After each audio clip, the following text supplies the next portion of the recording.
And welcome into Getting Help from Uncle Sam. And we can say the greatest help we ever get from Uncle Sam is the wonderful military that we have here in the United States. And it all starts in this area at Maxwell and Gunter Air Force bases. And you know what? Maxwell is actually a city. And today we have the mayor of that city called Maxwell. Colonel Ryan Richardson, welcome aboard. Thanks, Jim. And basically, you are the commandant of the 3800 Air Base Wing, but you're basically the base commander for Maxwell, which is a city unto itself.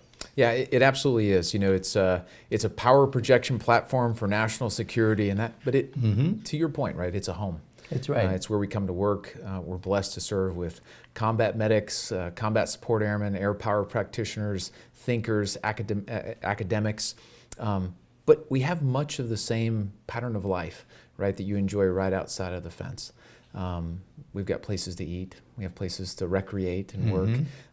But for most of us, I would offer nearly all of us, we don't live on the installation. Right. I do, and maybe 500 or so other families. But most of us live by, with, and through the community here in the river region. And many, right, decide to make it their long-term home, yes, right, following service to their country. So you're right. It's absolutely kind of a city inside of the city. Absolutely, and thank God for that. Yes, sir. You know, if I were to talk to the average person in Alabama or in Montgomery and would say Maxwell Air Force Base, top of the mind, they would say perhaps Air University or teaching. But that's not the only thing that happens there. No, it absolutely isn't. Between Maxwell and Gunter, and we refer to it as Maxwell Air Force Base. It does Gunter absolutely, Annex. Yes, Yes, Gunter Annex. But I will tell you, we refer to it as Maxwell Gunter. We've got amazing mission partners there, not only that are part and parcel to the 42nd Air Base Wing, which is charged with running the installation and preparing the installation for those missions. Air University is certainly one of those. It's the epicenter of both officer and enlisted development. We also have officer accessions, in other words, the means by which we bring our officers on board through Officer Training School, Reserve Officer Training Corps. But we have mission partners that kind of span the gamut. We've got the 908th Airlift Wing, which will be transitioning to the MH-139 helicopter and becoming a flying training wing. We partner very closely with the Red Tails at the 187th Fighter Wing. A number of other organizations, Air Force Materiel Command has significant organization, network operations centers, the Space Force, the United States Army is on the base. When you start talking about all the mission partners, a lot of people go, I had no idea that was going on the installation. The depth. The depth. The depth. Yes, That's absolutely right. Well, like any other city, occasionally you may need some helpers.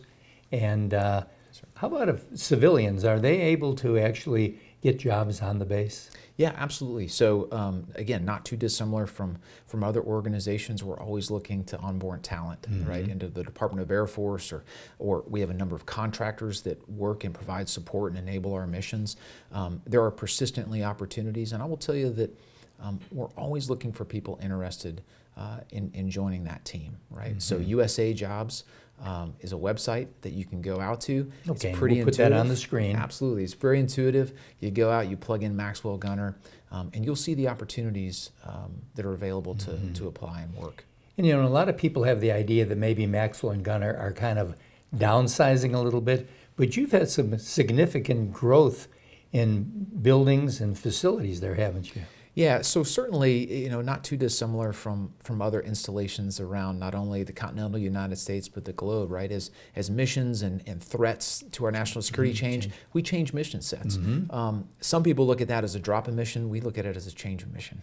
So again, we didn't have the Space Force until very recently, and we have the Space Force on the base. But we have a lot of missions, right, that are thriving, that are driving and changing, adjusting to the threats that our nation is facing. So, yeah, Maxwell Gunter is full up, alive, full throttle. Alive and well, as alive they say. And well. That's right. And as a Vietnam veteran myself, I want to thank you for having the foresight to bring in the Vietnam Wall.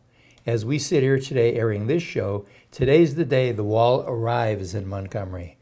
It's going to be around 1 o'clock in the afternoon. Yes, sir. Which in your terms is 1300, but it's 1 o'clock in the afternoon, and we'll be giving you information on a website if you want to come on. I think we need to have a good welcome for this wall as it comes through. Yeah, it's going to be impressive. It's going to be very the wall impressive. will be followed and escorted by a lot of patriots on their motorcycles, Yep. full up Rolling Thunder. So I will tell you up front too, I can't take credit for this idea nor the effort. Right, I serve a purpose and a task to this installation and community. It's not about me. We've got a great teammate in Denise Williams who kind of generated this idea, and we've got a group across a diverse set of backgrounds, skills, professions, and a number of partners in this community that are making Make this it happen. Yes, sir. And it's called the Welcome Home Tour. Yes, Operation Welcome Home. Yes, sir. Absolutely, because many of the veterans, they came home to not the best circumstances. So Yes, sir. this is the 50th anniversary. It is. It's 50th anniversary of the repatriation of prisoners of war to the United States. Maxwell served as one of the 10 installations, and we accepted 43 of those prisoners of war here. So it's an opportunity for us to reflect upon that event, and then also to recognize, celebrate, and remember those that are still missing, and then those that served and returned home, who hopefully will find their way to Maxwell on the 15th. Okay. For a welcome home they may not have gotten Yeah, that's previous. on the 15th, and that means that's the day you can actually go to the base, see the wall, and there's a wonderful program that'll happen that day. Yes, sir. Yes, sir. It's out on the website, maxwell.af.mil. Great. I wouldn't be remiss if I didn't close by saying thank you for your service. Yes, sir. You're God welcome. bless you and keep it going. Thank you. And we'll be right back right after this.